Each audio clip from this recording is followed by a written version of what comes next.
ইনশাআল্লাহ। বলেন ইনশাআল্লাহ, বলেন ইনশাআল্লাহ। হাতিয়ার পাবেন কোথায়? হাতিয়ারের দরকার নেই। সংখ্যা পাবেন কোথায়? সংখ্যার দরকার নেই। আল্লাহ কোরআনে বলে দিয়েছেন আল্লাযীনা আমানু, সূরা নিসা, আল্লাযীনা আমানু ইউকাতিলুনা ফি সাবিলিল্লাহ ওয়াল্লাযীনা কাফারু ইউকাতিলুনা ফি সাবিলিত তাগুতি ফাকাতিলু আউলিয়া আশ-শাইতান ইন্না কাইদা আশ-শাইতানি কানা দাঈফা। আল্লাহ বলেছেন যারা মুমিন, যারা ঈমানদার, যারা বলেছে লা ইলাহা ইল্লাল্লাহ, তারা লড়াই করে আমি আল্লাহর পক্ষে, আর যারা বাতিল, যারা কাফের, যারা মুরতাদ, যারা বেঈমান, তারা লড়াই করে শয়তানের পক্ষে। আল্লাহ বলেন ও মুমিনরা ফাকাতিলু, তোমরা লড়াই করতেই থাকো আউলিয়া শয়তান, শয়তানের পক্ষ অবলম্বনকারীদের বিরুদ্ধে। প্রশ্ন আসতে পারে হুজুর শয়তানের পক্ষে ভারত, শয়তানের পক্ষে আমেরিকা, শয়তানের পক্ষে রাশিয়া, শয়তানের পক্ষে চীন। আল্লাহকে কোনো পরোয়া নেই।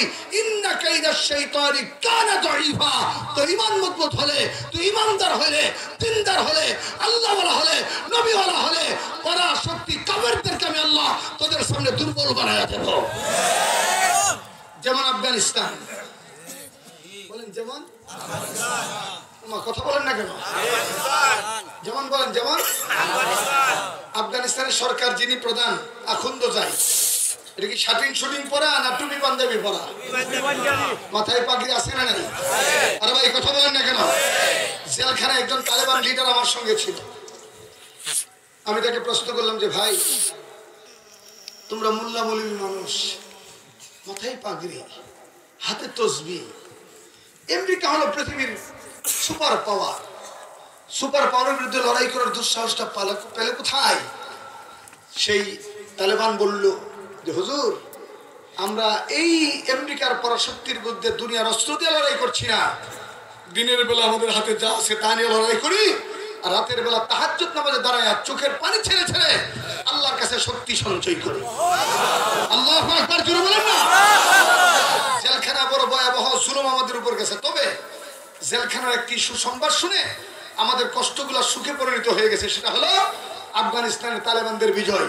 যে 3 বছর আগে আমেরিকা তালেবানদেরকে বলতো জঙ্গি, এখন কো সঙ্গী। এখন কি কয় বলেন? আরে ভাই বলেন না কেন?